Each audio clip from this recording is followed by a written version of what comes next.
प्रशांत त्रिवेदी जी। राधे राधे महाराज। राधे राधे महाराज जी।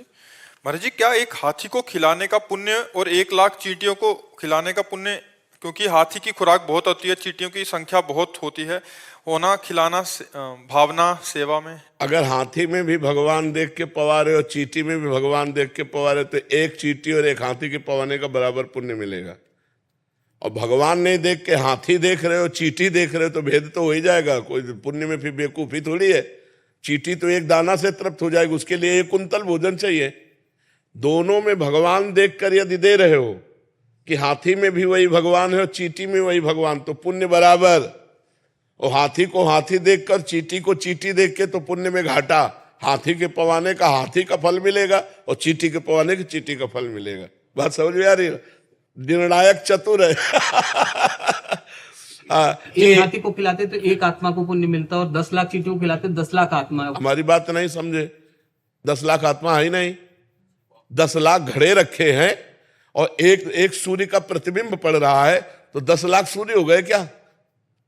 तो 10 लाख आत्मा है नहीं, आत्मा तो एक है, वो सब में प्रकाशित हो। चूंकि हम अज्ञान में है ना, इसलिए समझ नहीं पाते।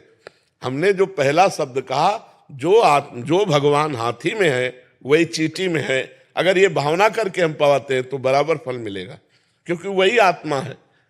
आत्मा 10-20 नहीं है, आत्मा 10 लाख नहीं है, आत्मा एक है। देखो, अब आपसे कहें कि ये 5-7 बिजली है, आप हमको क्या कहोगे? बिजली तो एक ही है ना। यंत्र के कारण उसका प्रभाव अलग अलग है।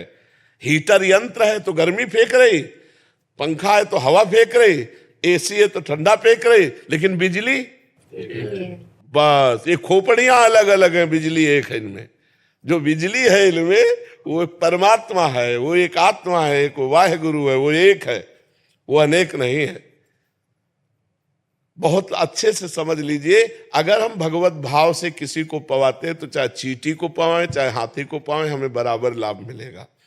और चींटी को चींटी मान करके और हाथी को हाथी मान करके, तो फिर एक हाथी पवाओ और 2-4 अरब चींटी पवाओ, तो शायद समानता की बात जो सोची जाए।